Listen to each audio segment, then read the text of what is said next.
Sudhagad education सोसायटीचे पूर्व प्राथमिक, प्राथमिक, माध्यमिक व उच्च माध्यमिक विद्यालय कळंबोली मराठी, हिंदी, इंग्रजी, उर्दू माध्यम यांच्या सौजन्याने शैक्षणिक व्हिडिओमध्ये आपलं सर्वांचं स्वागत आहे।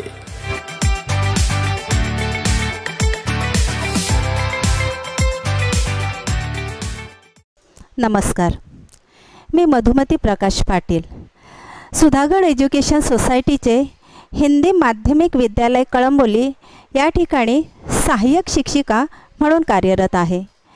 विद्यार्थी मित्रांनो, आज आपण इयत्ता 10वीचा विषय मराठी आणि त्यातील एक कविता जी आहे 2 दिवस, ह्या कवितेचं आपण स्पष्टीकरण पाहणार आहोत। ह्या कवितेचे कवी आहेत कवी नारायण सुर्वे। 1926 ते 2010 हा त्यांचा कार्यकाळ। ऐसा गामी ब्रह्म, माझे विद्यापीठ, जाहीरनामा, सदन आणि नव्या माणसाचे आगमन हे त्यांचे गाजलेले कविता संग्रह। कवी नारायण सुर्वे यांनी जी कविता लिहिली ती एक वैचारिक कविता आहे। माणसाला होणारी वेदना म्हणजेच जे दुःख कामगारांना भोगावं लागलं आणि विशेष करून गिरणी कामगारांना, मग त्यांची जाणवलेली वेदना या कवितेच्या माध्यमातून कवी आपल्यासमोर मांडतात। कवी म्हणतात की ही कविता जी आहे त्या कवितेचे वास्तव चित्रण कवी 2 दिवस या कवितेच्या माध्यमातून करतात। म्हणजेच माणसाविषयी वाटणारा जिव्हाळा ह्या कवितेच्या माध्यमातून आपल्याला जाणवतो। कवी या कवितेच्या माध्यमातून म्हणतात, 2 दिवस वाट पाहण्यात गेले, 2 दिवस वाट पाहण्यात गेले, 2 दुःखात गेले, असे जीवनाचे वास्तव चित्रण त्यांनी रेखाटलेले आहे। म्हणजेच भाकरीचा चंद्र शोधण्यात जिंदगी बर्बाद झाली। आता भाकरीचा चंद्र शोधण्यात जिंदगी बर्बाद झाली म्हणजेच काय की हे जे कामगार आहेत, पोटाची खळगी भरण्यासाठी त्यांना किती मेहनत घ्यावी लागते, पोटाची भूक भागविण्यासाठी त्यांना किती धडपड करावी लागते, ह्याचं वास्तव चित्रण म्हणजे आज जी आपण कविता अभ्यासणार आहोत ती। पुढे कवी म्हणतात की हे भीषण चित्र म्हणजेच भीषण जीवन सत्य त्यांनी वेगवेगळ्या उदाहरणांच्या माध्यमातून मांडलेलं आहे आणि त्याचप्रमाणे जी वेगवेगळी उदाहरणं दिलेली आहेत त्यातून ते आपल्याला काहीतरी सुचवू इच्छितात। त्यासाठी त्यांनी प्रतीकांचा वापर केलेला आहे। ज्याला ही प्रतीके समजली त्यालाच ती कविता समजली असं मला तरी म्हणावंसं वाटतं। म्हणून विद्यार्थी मित्रांनो, की आजचं आपण एक ताजं उदाहरण या ठिकाणी घेऊ शकतो की सध्या जे कोरोना संकट चालू आहे त्या कामगारांचे ससे होलपट होताना आपण पाहतो। पोटाची भूक भागवण्यासाठी स्वतःचा जीव धोक्यात घालणारे हे कामगार आपल्याला दिसतात। जीवाच्या आकांताने ते इकडे तिकडे आपल्याला धावताना दिसतात। म्हणजेच जीव वाचवण्यासाठी हजारो मैल ते चालताना दिसतात। काय असेल त्यांची व्यथा, त्या व्यथेचं चित्रण आपण या ठिकाणी सुद्धा उदाहरणादाखल घेऊ शकतो। मग अशाच्या जीवन सत्याचं चित्रण, दाहक सत्याचं चित्रण आपण ह्या कवितेच्या माध्यमातून आता अभ्यासणार आहोत। कवीने सुरुवातीच्या 2 ओळींमध्ये सांगितलेलं आहे, 2 दिवस वाट पाहण्यात गेले, 2 दिवस वाट पाहण्यात गेले, 2 दुःखात गेले। हिशोब करतो आहे किती राहिले डोईवर उन्हाळे। आता या ठिकाणी एक शब्द आलेला आहे आणि त्या शब्दाचा अर्थ आहे डोईवर म्हणजेच डोक्यावर। कवी म्हणतात की 2 दिवस वाट पाहण्यात गेले म्हणजेच कवींना असं सुचवायचं आहे की माणसाला जे आयुष्य लाभलेलं आहे ते फार अत्यल्प आहे, म्हणजे कमी आहे, फक्त 4 दिवसांचं। विद्यार्थी मित्रांनो, 4 दिवसांचं म्हणजे खऱ्या अर्थाने 4च नाही नाहीतर तुम्ही म्हणाल की 4 दिवसांचं आयुष्य असतं का? 4 दिवसांचं म्हणजे थोडं, आणि या 4 दिवसातले 2 दिवस म्हणजेच अर्ध आयुष्य फक्त आपली गरिबी हटविण्यासाठी, आपली गरिबीवर मात करण्यासाठी संघर्ष करण्यात कवीचे ते 2 दिवस गेले, म्हणजे अर्ध आयुष्य सरलं. आणि 2 दिवस दुःखात गेले. 2 दिवस दुःखात गेले म्हणजेच कवीला या ठिकाणी असं सूचित करायचं आहे की माणूस ज्या वेळेला सुखाच्या शोधात बाहेर पडतो, म्हणजेच कवी असं म्हणतो या ठिकाणी की मी खूप मेहनत केली, पण मला या दुःखावर किंवा माझ्या पोटाची भूक मला भागवता आली नाही, म्हणजेच मला सुखाची प्राप्ती झाली नाही. मग ज्या वेळेला कवीला सुखाची प्राप्ती होत नाही त्यावेळेला तो निराश होतो, आणि त्या निराशेतून त्याच्या पदरी दुःख पडतं. म्हणून तर कवी म्हणतात की 2 दिवस कशात गेले? संघर्ष करण्यात, म्हणजे वाट पाहण्यात, आणि 2 दिवस दुःखात गेले. हिशोब करतो आहे किती राहिलेत डोईवर उन्हाळे. कवी म्हणतो की मी आता माझ्या आयुष्याचा हिशोब करण्यासाठी इथे बसलेलो आहे. डोईवर उन्हाळे म्हणजेच उन्हाळे या शब्दाचा अर्थ असा आहे की अजून मला किती दुःख सहन करायचं आहे. आयुष्यभर मी केवळ संघर्ष करत आलो, या दुःखावर मात करत आलो, पण अजून मला किती दुःख भोगायचं आहे, असा प्रश्न या ओळीच्या माध्यमातून कवी विचारतात. म्हणजे या ठिकाणी आपल्याला त्यांचा आशावाद दिसून येतो. छात्रों, इस 2 लाइन के माध्यम से कवि हमें ये सूचित करना चाहते हैं, हमें बताना चाहते हैं कि मनुष्य का जीवन जो है वो बहुत छोटा है. कवि तो कहते हैं सिर्फ 4 दिन का, लेकिन यहाँ वो ओरिजिनल 4 दिन हमें नहीं लेना है, तो एक दूसरा अर्थ हमें यहाँ लेना है. 4 दिन मतलब बहुत छोटी ज़िंदगी हमें मिली है, और इस छोटी सी ज़िंदगी में आधे दिन तो हमारे दुख में चले जाते हैं और आधे दिन जो है वो संघर्ष करने में बीत जाते हैं. तो कवि के मन में एक जो प्रश्न निर्माण हुआ है कि अब तक हमें कितना दुख सहना है, इसका हिसाब लगाने के लिए कवि यहाँ बैठे हैं और वो खुद से ही प्रश्न कर रहे हैं. पुढे कवी म्हणतात, शेकडो वेळा चंद्र आला, तारे फुलले, रात्र धुंद झाली. शेकडो वेळा चंद्र आला, तारे फुलले, रात्र धुंद झाली, भाकरीचा चंद्र शोधण्यातच जिंदगी बर्बाद झाली. पहा विद्यार्थी मित्रांनो, या ठिकाणी चंद्र हा एक प्रतीक म्हणून या ठिकाणी कवीने वापरलेला आहे. कवी आपल्याला शेकडो वेळा चंद्र आला यातून असा सांगू इच्छितात. ते म्हणतात की चंद्रासारख्या चमकणारे कितीतरी सुखाचे क्षण माझ्या आयुष्यात आले, तारे फुलले आणि सुखाची बरसात करणाऱ्या धुंद झालेल्या कित्येक रात्री मी पाहिल्या, पण मला असं वाटतं की माझ्यासारख्या गरिबासाठी हे सुखाचे क्षण नव्हतेच. मला ते घेताच आले नाहीत. का घेता आले नाहीत याचं कारण कवीने ह्या ठिकाणी सांगितलेलं आहे. कारण माझं लक्ष होतं फक्त भाकरीच्या चंद्राकडे. चंद्र ही एक प्रतीक म्हणून वापरलेला आहे.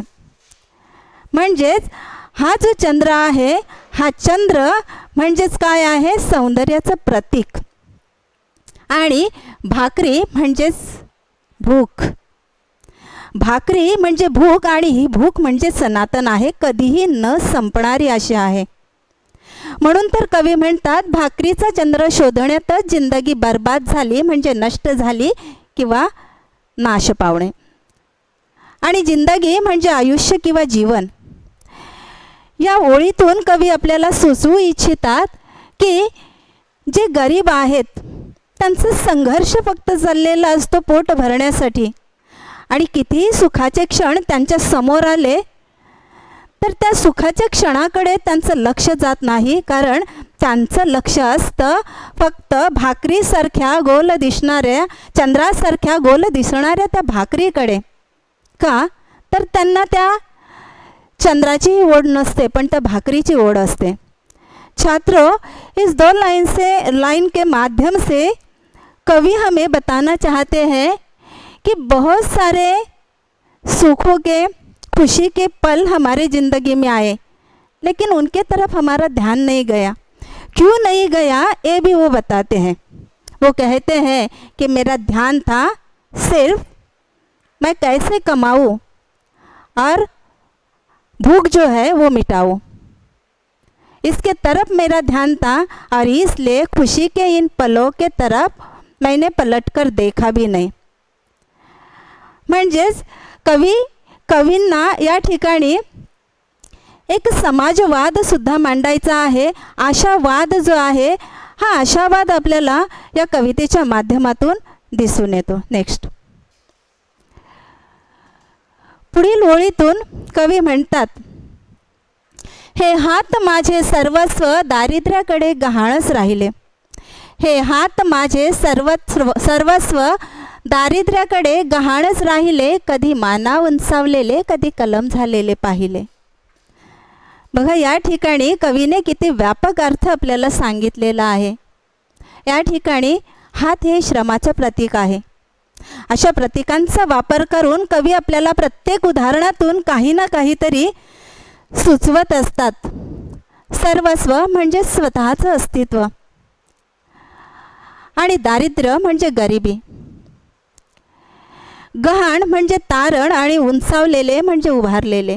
पण या ठिकाणी सर्वस्व हा जो शब्द आलेला आहे तो आपल्याला थोडा वेगळ्या अर्थाने या ठिकाणी घ्यायचा आहे। हे हात माझे सर्वस्व म्हणजे माझे हात जे आहेत ते नेहमी दारिद्र्याकडे गहाण राहिले। म्हणजेच कवी म्हणतात की मी अतोनात कष्ट केले, मला वाटलं मी ह्या दारिद्र्यावर मात करू शकेन। या दारिद्र्याला हरवण्याचा प्रयत्न त्यांनी केला। या दारिद्र्यातून आपल्याला आपली सुटका कशी करून घेता येईल हे कवी यातून सांगतात। पण शेवटी कवी निराश होतात आणि ते मान्य करतात की या ठिकाणी मला शरणागती पत्करावी लागली। म्हणजे मी स्वतः या दुःखातून बाहेर पडण्याऐवजी किंवा दारिद्र्यातून माझी सुटका करून घेण्याऐवजी काय झालं तर या दारिद्र्यानेच माझे हात गहाण म्हणून ठेवले, तारण म्हणून या दारिद्र्याने माझे हात ठेवले, आणि त्यामुळे मला कधीही या दारिद्र्यातून बाहेर पडता आलंच नाही। आणि हेच भीषण असं जीवन सत्य या कवितेच्या माध्यमातून कवी मांडतात। म्हणजे किती संघर्ष करावा लागतो माणसाला जीवन जगण्यासाठी, हे प्रस्तुत कवितेतून कवी आपल्याला पटवून देऊ इच्छितात। पुढील ओळीतून कवी म्हणतात, कधी माना उंचावलेले, कधी कलम झालेले पाहिले। आता या ठिकाणी माना उंचावलेले म्हणजेच कवीला असं म्हणायचं आहे की मी जीवनात कधी कधी असं कर्तृत्व दाखवलं की मला असं वाटलं की या दुःखातून मी आता बाहेर पडेन, किंवा ही जी परिस्थिती आहे गरिबीची, ह्यातून मी स्वतःची सुटका करून घेऊ शकेन। सुखाचे स्वप्न मी बघितलं, पण ते स्वप्न हे माझं केवळ स्वप्नच राहिलं। कारण हे जे कर्तृत्व आहे, ह्या कर्तृत्वामुळे सुद्धा ह्या दारिद्र्यातून बाहेर पडण्याची संधी मला मिळाली नाही। म्हणून ते आपल्याला सांगतात की हे जे माझे हात आहेत श्रम करणारे, काम करणारे, तर ते माझे हात देखील अपयशी झालेले दिसतात। ह्याचं कारण सांगताना कवी म्हणतात, कारण माझे हात जायबंदी झाले म्हणजेच कलम झाले। या ठिकाणी आपल्याला कलम झाले म्हणजे जायबंदी झाले किंवा जखमी झाले असा अर्थ या ठिकाणी घ्यायचा आहे। बच्चों, इस 2 लाइन के माध्यम से कवि हमें जो भावार्थ बताना चाहते हैं, जो अर्थ बताना चाहते हैं, वो इस प्रकार है। कवि कहते हैं कि मैंने इस गरीबी से बाहर निकलने की कोशिश की, बहुत कोशिश करने के बावजूद भी मैं इस गरीबी से बाहर नहीं निकल सका। उसका कारण भी कवि ने यहाँ बताया है। कवि कहते हैं मैंने इतनी मेहनत की, मुझे लगा कि मैं निकल पाऊँगा। इतना अच्छा कर्तृत्व करने के बाद भी कवि इस परिस्थिति से बाहर नहीं निकले। उसका कारण वो बताते हैं कि मेरे हाथ जो है कलम झालेले, मतलब ये मेरे हाथ जो है मेहनत कर कर के जख्मी हो गए, लेकिन मुझे मार्ग नहीं मिला इस गरीबी से बाहर निकलने का। मतलब वो निराश हो गए, लेकिन वो हारे नहीं। फिर भी एक उम्मीद उनके मन में जाग रही थी कि कभी ना कभी मैं इस परिस्थिति से बाहर निकलूँगा। कवी पुढील उदाहरणाच्या माध्यमातून आपल्याला सांगतात, हरघडी अश्रू वाळविले नाहीत पण असेही क्षण आले। हरघडी अश्रू वाळविले नाहीत पण असेही क्षण आले, तेव्हा अश्रूच मित्र होऊन साह्यास धावून आले। एकदम सुंदर उदाहरण यहाँ कवि ने दिया है। कवि ने अतिशय एक सुंदर उदाहरण या ठिकाणी आपल्या समोर मांडलेलं आहे। कवी म्हणतात की ज्यावेळेला आपल्यावर प्रसंग येतात, कोणच आपल्यासोबत नसतं। जीवन संघर्ष करत असताना एक गोष्ट मला कळली की हे अश्रूच फक्त आपले मित्र आहेत। कारण कठीण असं म्हटलं जातं की कठीण प्रसंग येता कोण कामास येतो, कोणीच नाही। ज्यावेळेला आपण अतिशय कठीण प्रसंगातून जात असतो, आपले आप्त स्वकीय सगळेजण आपल्याला सोडून जात असतात, मग कोण सोबत राहतं आपल्या, ह्याचा अनुभव कवीला आला। आणि म्हणून कवी म्हणतो की अश्रूच माझे मित्र आहेत, की ज्यांनी माझी कधीही साथ सोडली नाही, माझ्या जीवनाच्या अंतापर्यंत हे अश्रू माझ्या सोबत राहिले। म्हणून तर ते म्हणतात हरघडी म्हणजे प्रत्येक क्षणाला, आणि साह्यास म्हणजे मदतीला, की ज्या ज्या वेळेला माझ्या जीवनामध्ये दुःखाचे प्रसंग आले, त्यावेळेला मला मदत करण्यासाठी, माझं सांत्वन करण्यासाठी हे जे अश्रू आहेत, हे अश्रू धावून आले। माझ्या डोळ्यातून ते ओघळले, म्हणजेच ते धावून आले आणि माझा सांत्वन त्यांनी केलं, म्हणजेच माझ्या मनाचा भार त्यांनी हलका केला। कवी म्हणतात की असे काही क्षण आले की त्यावेळेला केवळ आणि केवळ ह्या मित्रानेच मला साथ दिली। म्हणूनच माझ्यासाठी हे अश्रूरूपी जे मित्र आहेत, त्यांचं महत्त्व जे आहे ते अनन्य साधारण आहे। नेक्स्ट, पुढील काव्याच्या ओळीतून कवी म्हणतात, दुनियेचा विचार हरघडी केला अगा जगमय झालो। दुनियेचा विचार हरघडी केला अगा जगमय झालो। दुःख पेलावे कसे, दुःख पेलावे कसे, पुन्हा जगावे कसे, याच शाळेत शिकलो। हरघडी म्हणजेच प्रत्येक वेळी, अगा म्हणजेच अरे किंवा असे, आणि पेलावे म्हणजे तोलावे किंवा सोसावे।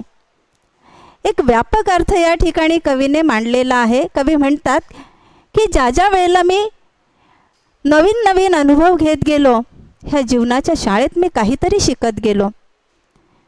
केवळ शिकलोच नाही, तर त्याचा उपयोग मला पुढील जीवनासाठी देखील करता आला। म्हणून तर कवी म्हणतात दुनियेचा विचार हरघडी केला।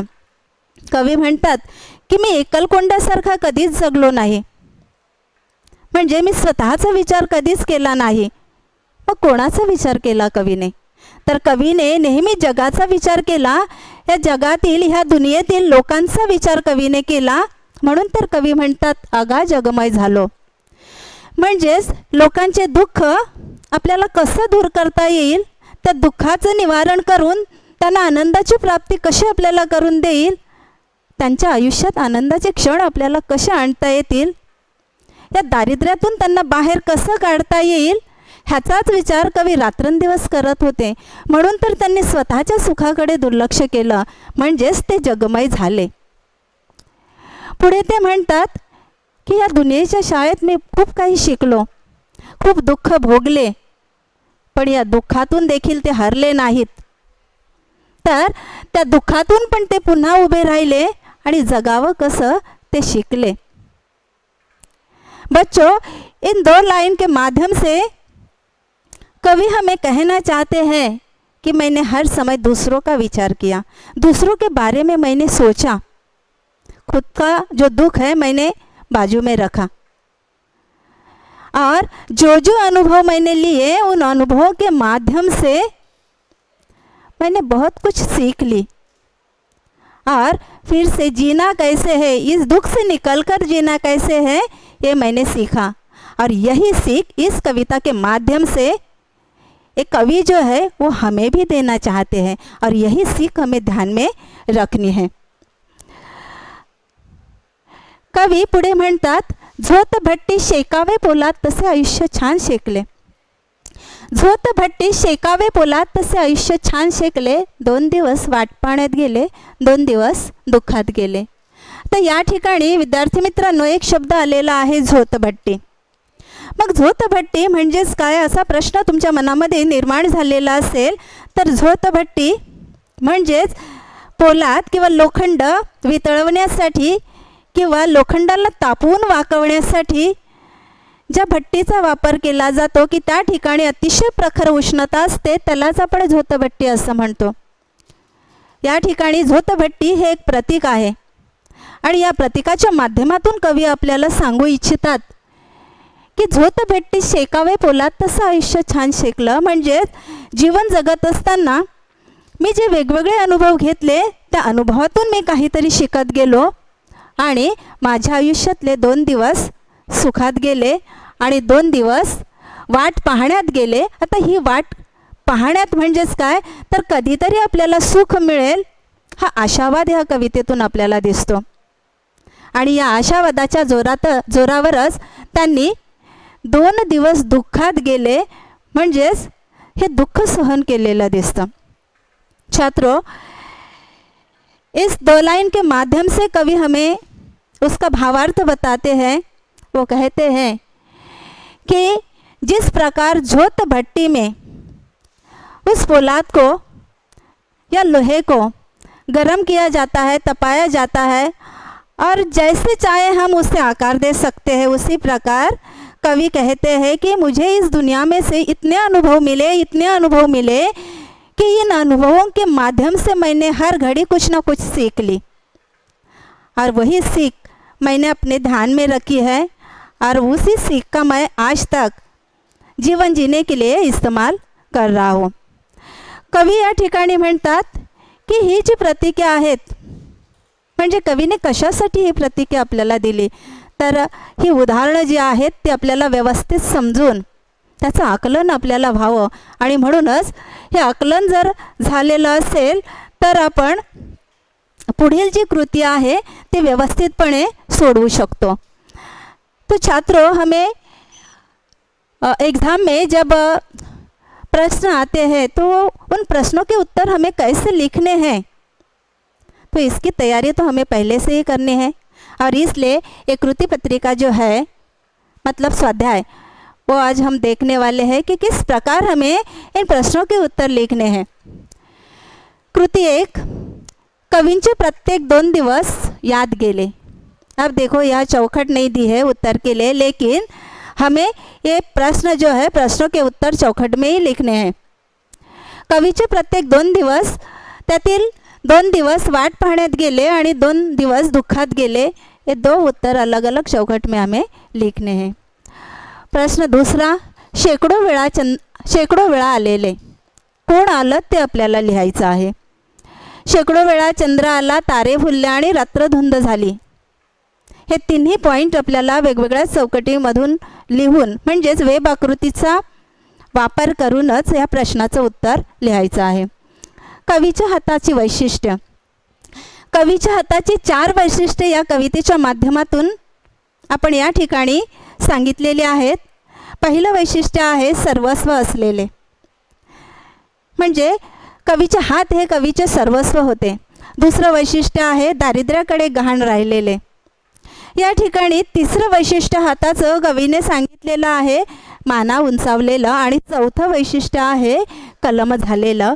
म्हणजेच कवीला या ठिकाणी ही जी वेगवेगळी हाताची वैशिष्ट्य सांगायची आहेत ती त्यांनी कवितेच्या माध्यमातून आपल्या समोर साकार केलेली आहेत। त्यानंतर कृती 2, ही कृती 2 जी आहे ती आपल्याला आता पाहायची आहे। त्यातील पहिला प्रश्न आहे एका शब्दात उत्तरे लिहा, म्हणजे जे उत्तर आपल्याला लिहायचं आहे ते फक्त आपल्याला एका शब्दामध्ये लिहायचं आहे। कवीचे सर्वस्व असलेली गोष्ट, हात आणि कवीचा जवळचा मित्र। तर आताच आपण ह्या कवितेचा भावार्थ ज्या वेळेला पाहिला त्यावेळेला कवीचा सगळ्यात जवळचा मित्र कोण हे तर आपल्याला नक्कीच कळलेलं आहे आणि कवीचा तो सगळ्यात जवळचा मित्र आहे अश्रू. पुढील प्रश्न आहे, चौकटी पूर्ण करा. डोक्यावर उरलेले उन्हाळे, चंद्राला दिलेली उपमा भाकरीची, याकडे हात तारण राहिले कोणाकडे तर दारिद्र्याकडे, आणि दरवेळी विचार केला ती. लेखकाने कोणाचा विचार केला दरवेळेला ते आपल्याला उत्तर या ठिकाणी लिहायचं आहे. आणि लेखकाने म्हणजेच कवीने या ठिकाणी दरवेळा विचार केला ती आहे दुनिया, म्हणजे त्याने दुनियेचा विचार केला. आता ही शेवटची कृती, कृती 3, यामध्ये अ, आ आणि ई हे तिन्ही प्रश्न जे आहेत आपल्याला विस्तृत स्वरूपात लिहायचे आहेत. पहिला प्रश्न आहे, दुःख पेलावे आणि पुन्हा जगावे या वाक्यामागील तुम्हाला जाणवलेला विचार तुमच्या शब्दात लिहा. विद्यार्थी मित्रांनो, तुमच्या शब्दात लिहा. म्हणजेच ह्या प्रश्नाचं उत्तर जे आहे, जसं आपण स्वमत म्हणतो म्हणजे आपला विचार, त्या स्वमतावर आधारित ह्या प्रश्नाचं उत्तर आपल्याला लिहायचं आहे. प्रश्न आहे दुसरा, कवितेतील व्यक्त झालेल्या कष्टकऱ्यांच्या जीवनाविषयी तुमच्या भावना लिहा. तर आपल्या भावना लिहायच्या आहे, म्हणजे हा प्रश्न देखील स्वमतावर आधारित आहे आणि त्या कष्टकऱ्यांविषयी आपल्या मनामध्ये कशा प्रकारच्या भावना निर्माण होतात हे उदाहरणांसहित आपल्याला स्पष्ट करून या ठिकाणी लिहायच्या आहेत. म्हणजेच मतलब बच्चों, ये जो तीनों प्रश्न हैं, तीनों प्रश्न स्वमत पर आधारित है. अपने विचार और अपनी भाषा में मतलब अपने शब्दों में इनके उत्तर हमें लिखने हैं. तीसरा प्रश्न है, कवितेत व्यक्त झालेले जीवन सत्य याबाबत तुमचे विचार स्पष्ट करा. कोणते जीवन सत्य कवीने या ठिकाणी मांडलेलं आहे आणि हे जीवन सत्य म्हणजेच कामगारांचं हलाखीचं जीवन, त्यांनी ते जीवन ते कशा प्रकारे जगले, काय काय सहन केलं, हेच आपल्याला ह्या प्रश्नाच्या माध्यमातून या ठिकाणी आपल्या स्वतःच्या भाषेत लिहायचं आहे. तो अगर ये जो कविता है उसका स्पष्टीकरण आपको अच्छी तरीके से ध्यान में आया होगा तो ये तीनों प्रश्न और पहली और दूसरी कृति जो है वो लिखने में आपको बहुत आसानी होगी. धन्यवाद.